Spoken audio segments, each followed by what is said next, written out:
new Mazda CX-9 occupies a class of vehicles that often come up a bit short on style, even though that's ostensibly the reason why many buyers are choosing a 3-row crossover over a much more spacious and practical minivan.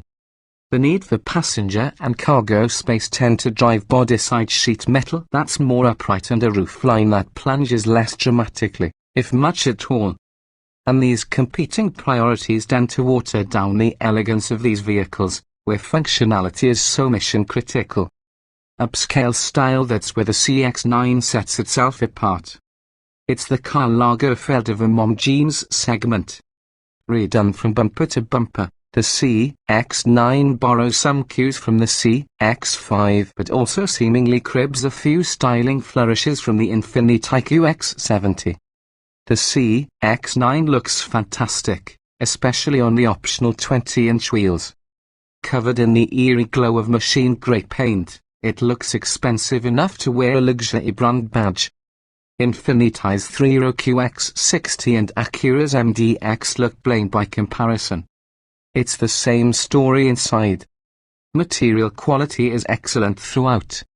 Many of the plastics are so finely grained and soft to the touch that they appear to be bovine-based. As in all Mazdas, there are round analog dials, but unlike the binnacles in other Mazdas, one of the round housings actually contains a color LCD screen that can display trip information, a compass, and navigation directions. There are 4 trim levels, and all-wheel drive is an $1,800 option on all of them except for the Top Dog Signature, on which it's standard.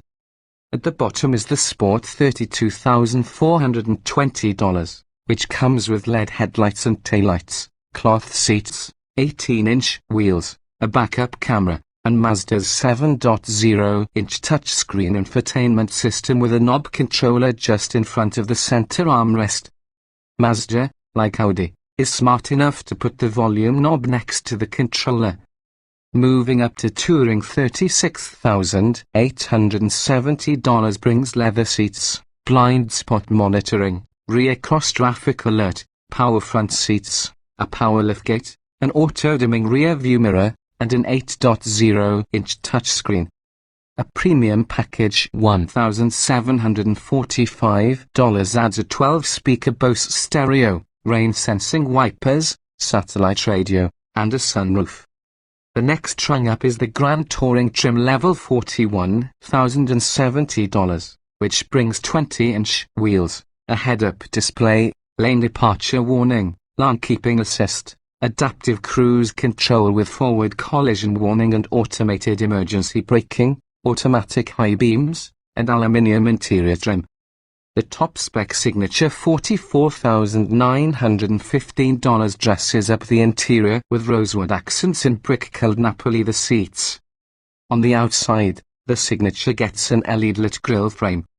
Even fully loaded at $44,915. The CX-9 remains a good value in a world where the Honda Pilot Elite costs $47,470 and the 2017 Ford Explorer Platinum goes for $54,180. In the second row, there's ample space for adults, provided they slide the split bench all the way back. But second row legroom comes at the expense of third row space.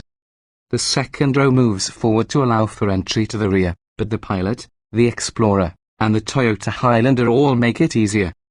The competition also beats the CX-9's third row for spaciousness.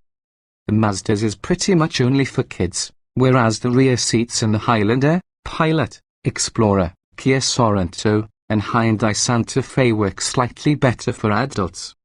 Doing more with four. Another major difference between the CX-9 and its competition is under the hood. While most in this class offer V6 power, the CX-9 comes only with a turbocharged 4-cylinder.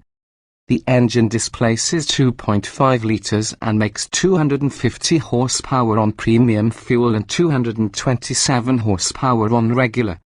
Mazda claims to have studied how buyers use their 3-row mobiles and found that they almost never rev the engine past 4,500 revolutions per minute, which seems reasonable.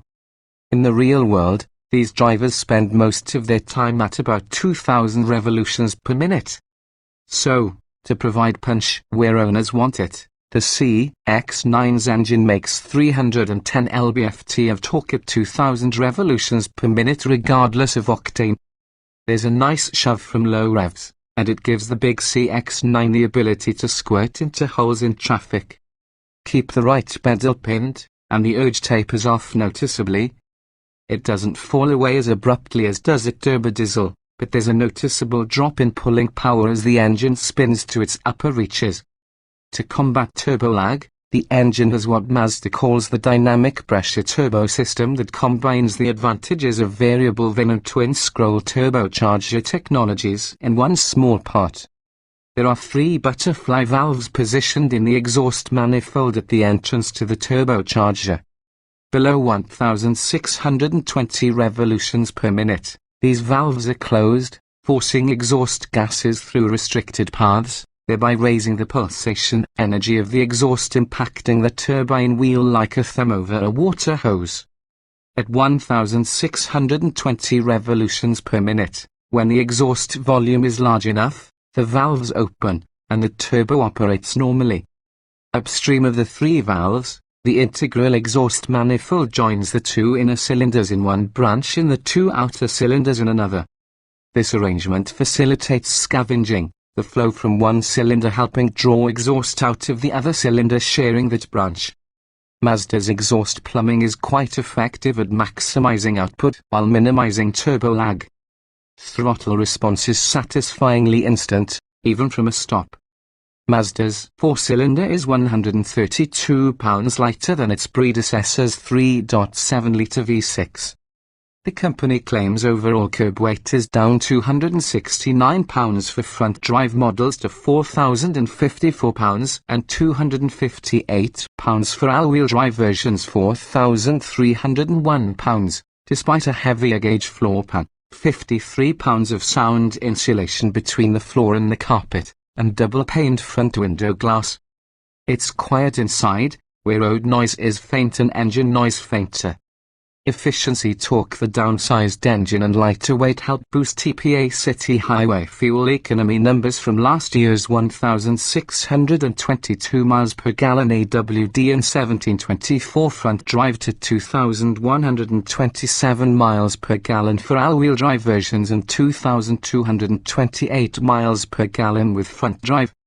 Those numbers take the CX-9 to the head of the class, although the Explorer with its optional 2.3-litre Turbo 4 and the Kia Sorento with its base 2.4-litre 4 come close.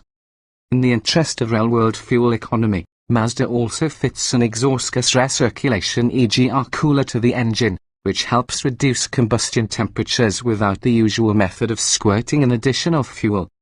When on boost, turbos consume more fuel to match the extra air entering the engine and to cool combustion, but cooling the EGR system helps keep temps down. Mazda tells us that while the system's benefits don't show up on the live throttle, our Mostner Boost TPA test, there allegedly will be a benefit in real-world circumstances. In that real world, the CX-9 is smooth and charismatic. Few drivers will push a CX-9 very hard, but it handles admirably with nicely controlled body roll and light but accurate steering. Mazda calls its many safety systems iActiveSense. Radar-based active cruise control comes on Grand Touring and Signature models and adds a very sensitive collision warning system that will apply the brakes aggressively if it senses an imminent collision. Twice in 2 days of driving, this system thought a crash was imminent when it clearly was not. It slammed on the brakes when we were gradually slowing for a red light and again when we were changing lanes to pass a slow-moving car. The system can be shut off and its sensitivity can be adjusted both times. When we saw the system intervene, it was set to its least sensitive mode, but it automatically turns on every time the engine is started.